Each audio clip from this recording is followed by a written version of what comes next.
Hello everyone. Welcome back to Nestlings by Robin, Introduction to Embroidery series. We are in March. Happy St. Patrick's Day, everyone. You'll see that the March project is shamrocks, of course. And this month we are going to talk about threads because there are so many lovely threads to choose from. And the first thing we're going to discuss is sizing. The smaller the number, the bigger the thread. A 12 weight thread will be thicker than a 40 weight thread. And I want you to be aware of this because these tiny little projects like the calendar, I really like to use the variegated machine threads like a YLI 40 weight or a sulky 12 weight or a 30 weight versus some of the heavier embroidery threads because they just look a little more delicate on these projects. So let's discuss. First things first here. Let's bring this out so you can see this. Hopefully you'll be able to see it well enough. The first thing I want to talk about are the embroidery flosses. There are so many to choose from. I absolutely adore them. These two here, this is just to kind of show, this is Weeks Dye Works. And what I love about their flosses are that the variegations in them are subtle or not subtle. You can kind of choose how you want your variegation to look on your project. They're just gorgeous. I love them.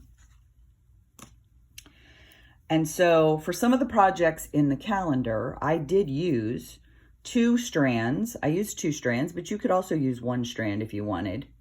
And you'll see it gives a nice weight. This strand here is a 12 weight of Valdani. It's the pearl cotton. I love their pearl cottons. They're gorgeous. They have a lovely feel to them, but I find that for these tiny little projects, these might be a little bulky for the tinier projects. Let me move this out of the way as well. And now I'll show you some of the machine threads. So here is YLI. This is just one you'd put in your machine, and it's a 40 weight. And I'm not sure how much you'll be able to see. But you kind of can tell. I mean, my ring, you can look at the weight there in my hand. And I'm going to put it here on the paper so you can see as I compare the others.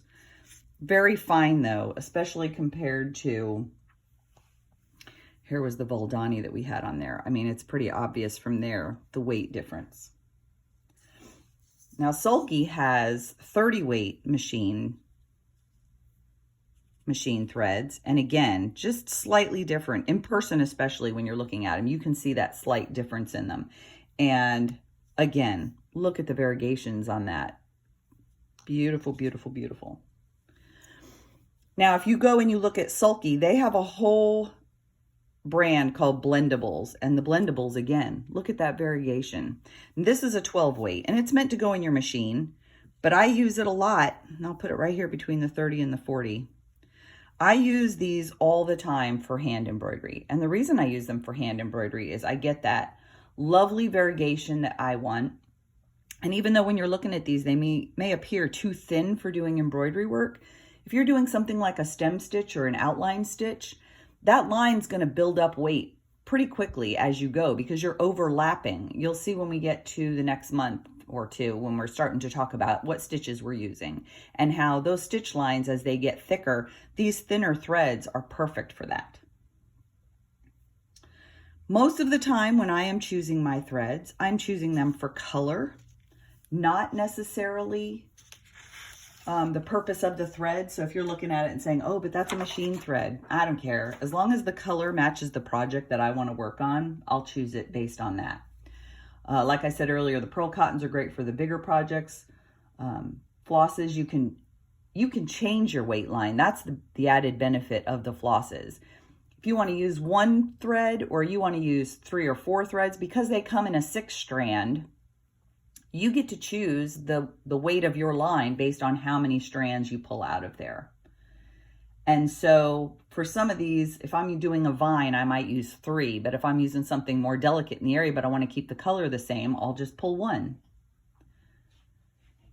I would recommend that you draw a few straight lines on just a piece of scrap fabric and have fun practicing. And then use a micron pen and right next to your strand, right next to your embroidered line, write out what thread you used and what the weight of the thread was. And it becomes a really nice, easy, quick reference for you to go back and go, oh, I really liked the weight of that line or whatever. So for shamrocks this month, I actually used my favorite green thread. I use this thread for just about everything. I just adore it. And look at how you get those nice dark greens, you get the nice bright greens, you get lots of highlighting and shadowing without doing anything but stitching. That's all you had to do was stitch. When I did last month's project, the hearts, same green. Look at that lovely green. And then I added in here colors from Wildlife Corp. 100% cotton, great variegation, gives me some color change in my heart. When I did snowflakes back in January, guess what I used? YLI, look at that blue variegation. And it added just a little bit of subtle color change as we went. One last thing I wanted to show you when I was talking to you about all of the threads for the pearls and the Valdanis and stuff like that. This is a much bigger project right here, much bigger project. And look at the weight of those lines doing a stem stitch in that pearl cotton. This is a project that's going to be coming as a class.